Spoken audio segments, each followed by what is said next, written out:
The 8.2 kiloyear event and its immediate aftermath were an important transitional phase in Neolithic history, because it left many pre-existing cultures in ruins and facilitated the development of new ones. Nowhere is this more plain than in the Fertile Crescent, where, around 6200 BC, the cultures of the pre-Pottery Neolithic B largely die out due to environmental factors, and by around 6000 BC, new cultures begin to arise in the region more clearly delineated from each other and from their ancestors.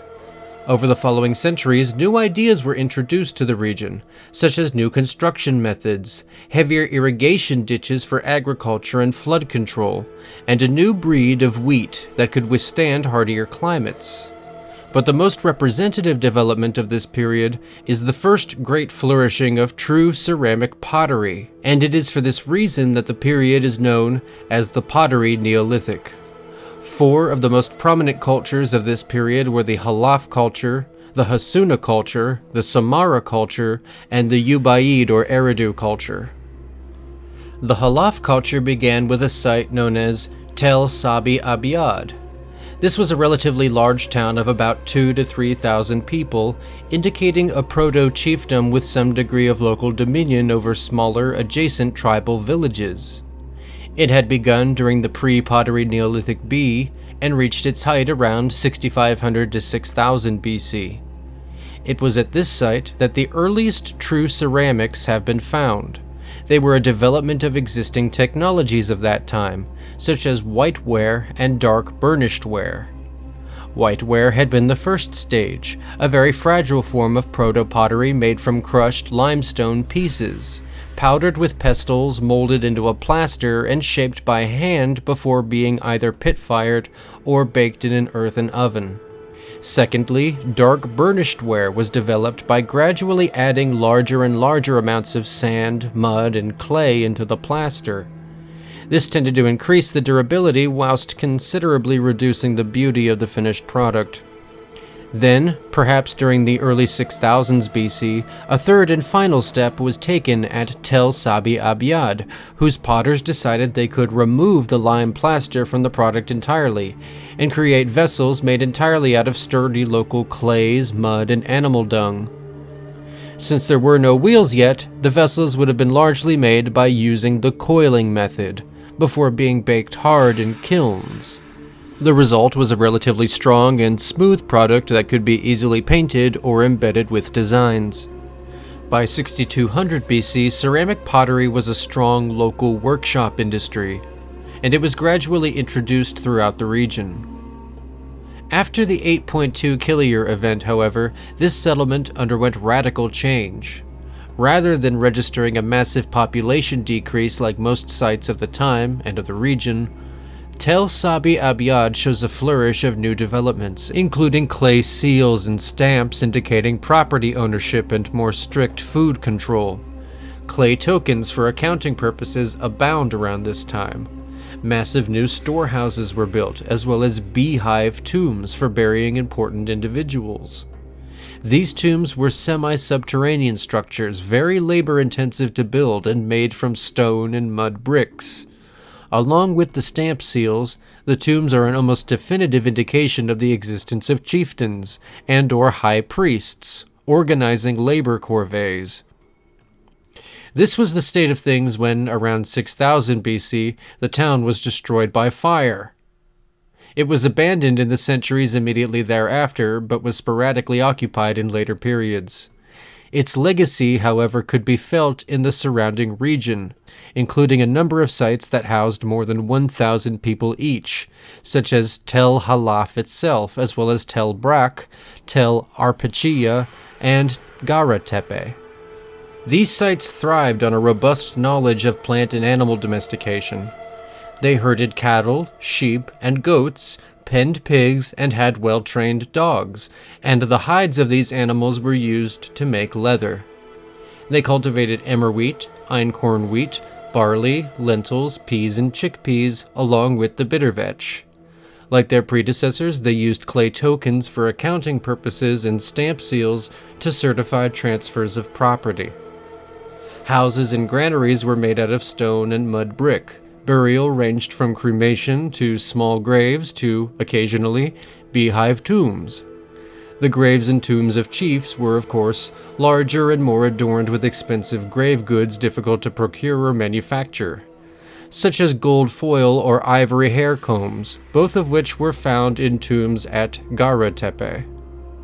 Obsidian jewelry has been covered at Tel Arpachiyya, along with remarkable pottery utilizing red and black paint and showing a basic understanding of geometry. The most interesting piece from this site is a clay potsherd from about 5500 BC, showing what appears to be prostrated people tied together like livestock. Tel Brak is a typical example of this culture, showing the refined pottery style of the time, but the site is especially remarkable because it shows nearly continuous settlement throughout the entire ancient period, from the beginning of the Pottery Neolithic all the way to the time of the Persian and Roman empires. The fact that this very long habitation of the same agricultural town over several millennia was beginning to become possible seems to be an indication that important principles such as crop rotation and the use of animal dung or manure as fertilizer was beginning to become more widely accepted. The Hassuna culture was centered to the east of the Halaf culture, and consisted of a fair number of medium to large villages of between 100 and 1,000 people each living along the lower Tigris River and its tributaries.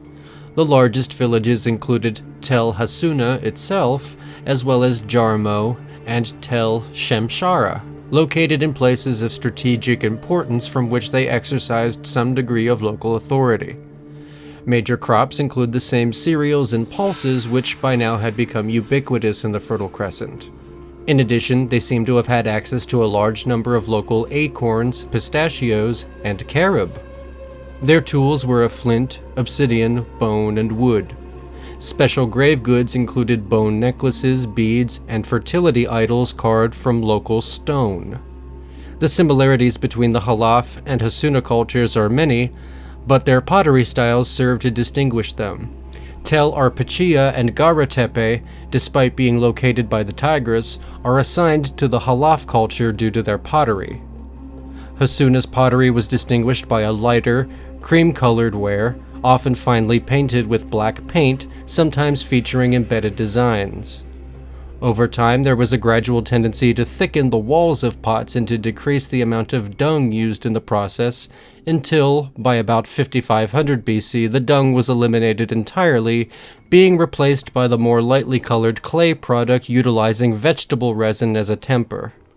The Samara culture developed to the south of the other two cultures near the confluence of the Tigris and Euphrates rivers, and included the large sites of Samara, Tel Es-Sawan, Choga Mami, and Tel Yasir, better known as Maljum. Like their neighbors, this culture developed in the aftermath of the 8.2 kiloyear event, as clusters of river villages with small farms growing wheat, barley, and various pulses. They also penned pigs, herded sheep and goats, and grew flax, which was prized for its fibers and oil. Pistachios and other nuts were gathered from the nearby woodlands. Houses were rectangular and made from mud brick, stone, and lime plaster. What makes the villages of the Samara culture so special is the fact that they appear to have understood the basic principles of small-scale irrigation almost from their very beginnings. Irrigation allowed them to better control the river water and increase the amount of farmable land they had, and their villages became surrounded by little man-made streams. Over the course of the millennium, their technique improved, and by the late 5000s BC, the larger towns possessed rather sizable canals. One man-made canal at Choga Mami, for example, was more than 5 kilometers in length. At Tel Es-Sawan, a 3-meter-wide defensive ditch surrounded the town. That town's walls were also quite notable.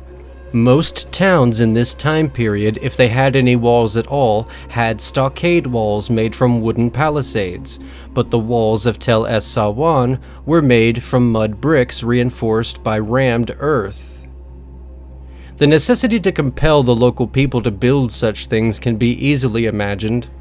The populations of these towns were also moderately higher than those of their more northerly cousins, with the largest town easily exceeding 5,000 people. The reach of their influence also spread further afield than the towns of their rival cultures. There is evidence that the Samarran culture spread to the north along the Tigris, gradually engulfing the Hassuna culture. One way this can be seen is in the spread of the Samara-style pottery. Like the other cultures of the region around this time, Samara pottery shows considerable artistic skill compared to all pottery made in earlier periods. Cream-colored and often painted in black or reddish-brown, the Samara-style pots, jars, and tableware often employ flared geometric designs, sometimes with incorporated images of birds or fish. The principles employed can be used to differentiate between vessels of similar but distinct cultures. This particular jar from about 5000 BC depicts a masked human figure painted in black, and is assigned to the Samara style, but was actually found in Tel Hassuna, indicating that the Samara style of pottery had spread to that area by that time. This spread was facilitated by, among other things, the development of organized religions for which some gullible people were willing to fight suicidally. Malgium, for example, housed the cult of one of the earliest worshipped deities known by name, the goddess Damgal, later known to the Sumerians as Damgal Nuna. The fourth and final culture discussed in this video is the Ubaid culture, which began to the south of the Samara culture, represented by 3 large sites called Tel al-Ubaid, Tel el-Uwali, and Tel Abu Shahrain, better known as Eridu. The climate of the upper Tigris and Euphrates rivers during the Neolithic period can be described as a temperate wetland, abundant in oak and poplar trees. There was a relatively high amount of seasonal variation compared to the area today, with much heavier yearly rainfall. The shoreline of the Persian Gulf was also more northerly than it is today, with much of the modern alluvium having not been deposited yet, although this situation would change gradually. The houses of the Ubaid culture were mostly mud brick rectangular dwellings or else wattle and daub huts. A mud brick temple at Eridu is attested from at least 5000 BC and perhaps a bit earlier, dedicated to a named deity called Enki. All of the Neolithic founder crops are present in the Ubaid culture, as well as domesticated cattle, pigs, and dogs. In addition, new domesticated crops were being introduced throughout the Fertile Crescent around this time, such as date palms coming in from the Arabian Peninsula, figs from the Eastern Mediterranean, and raisins, wine, and spelt wheat from Caucasia. The date palm in particular was prized by the Ubaid culture in the south, and trade contacts from this time have been attested all along the east coast of the Arabian Peninsula. By the early 4000s BC, the Ubaid culture boasted the most populous towns in the world. The largest towns of the Halaf and Hassuna cultures had housed about 2,000 to 3,000 people. The chief town of Samara in its heyday had more than 5,000 people. Eridu had now more than 10,000. Their influence had expanded northward, subsuming and largely replacing the Samara, Hassuna, and Halaf cultures. Most of the sites from this time show a change towards producing Ubaid pottery, with its distinct flair and style. It was the first style of pottery which appears to have made use of the pottery wheel, producing a much more uniform cylindrical structure with a wider variety of forms and functions, such as pitchers, wine jars, and vases. Interestingly, the variety of decoration on each individual pot decreased as the Ubaid period wore on and as the wheel became more widely used. Local cults like that of Damgal in Malgium, when not destroyed entirely, were usurped and reinterpreted in a way that benefited the invading culture. In terms of government, Eridu and the other major Ubaid sites can be thought of as chiefdoms, and Eridu itself may have been a high chiefdom. Ranked hereditary lineages of chiefly families controlled a monopoly on the use of force and the organization of public labor, reinforced by the development of an organized religion with priests whose primary function was to justify kleptocracy.